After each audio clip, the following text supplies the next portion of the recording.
নমস্কার, আমি বন্দনা। আমার কিচেনে আপনাদের সবাইকে স্বাগত জানাই। আবারও এসে হাজির হয়েছি নিরামিষ ছোলার ডালের একটি রেসিপি নিয়ে। নিরামিষ ছোলার ডাল তৈরি করার জন্য আমি এখানে 300 গ্রাম ছোলার ডাল পরিষ্কার করে ধুয়ে নিয়েছিলাম। তারপর আমি প্রেসারে দিয়ে 4-5টা সিটি দিয়ে নিয়েছি।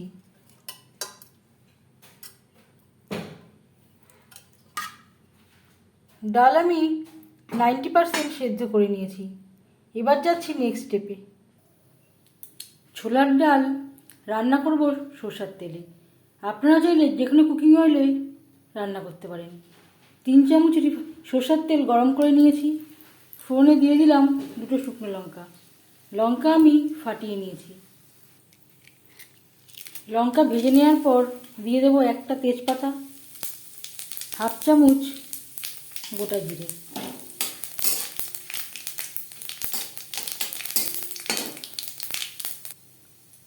জিরে, তেজপাতা, শুকনো লঙ্কা ভাজা হয়ে গেছে। এবার দিয়ে দেব নারকেল কুচি। যেহেতু নিরামিষ ছোলার ডাল, অবশ্যই নারকেলের ব্যবহারটা করবেন।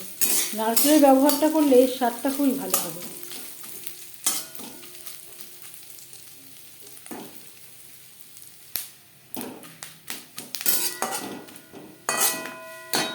নারকেল ভেজে নেওয়ার পর দিয়ে দেবো আদা বাটা, কাঁচা লঙ্কা বাটা। নারকেলের সাথে আদা ও কাঁচা লঙ্কা বাটা বেশ ভালো করে মিক্স করে দেবো।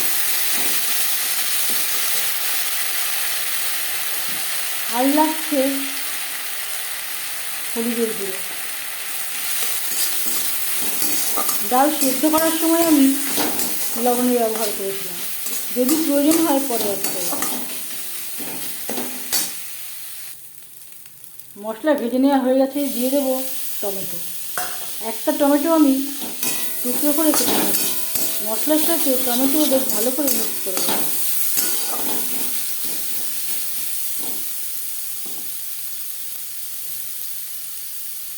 মশলার সাথে টমেটো 2-3 মিনিট নাড়াচাড়া করে নেওয়ার পর দিয়ে দেবো সেদ্ধ করে রাখা ডাল। ডাল থেকে আমি জলটা আলাদা করে রেখেছি।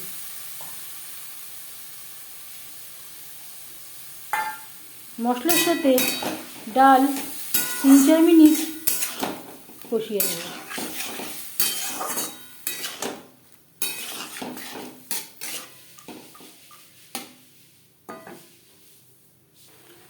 তিন চার মিনিট মশলার সাথে ডাল বেশ ভালো করে কষিয়ে নেওয়ার পর দিয়ে দেবো ডাল সেদ্ধ করে রাখা জল।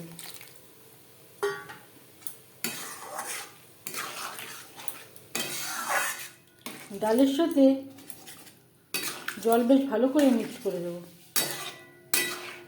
3-4 মিনিট ডাল বেশ ভালো করে ফুটিয়ে নেব। 4-5 মিনিট ডাল বেশ ভালো করে ফুটিয়ে নেওয়ার পর এবার যাচ্ছি ফাইনাল স্টেপে। সবশেষে দিয়ে দেব খুবই সামান্য পরিমাণে গরম মশলা পাউডার, আর দিয়ে দেব 1/2 চামচ ভাজা মশলা।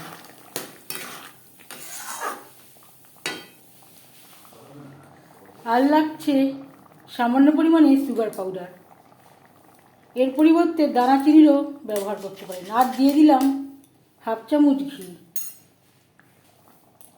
গ্যাসের ফ্লেমটা অফ করে দেব। 5 মিনিট ঢেকে স্ট্যান্ডিং টাইমে রাখবো।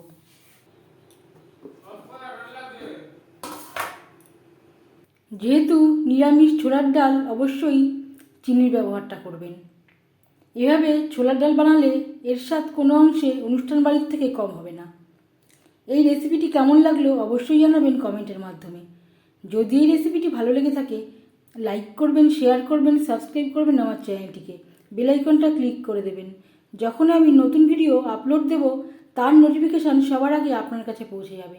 আপনারা সবাই ভালো থাকবেন। এই ভিডিওটি দেখার জন্য ধন্যবাদ।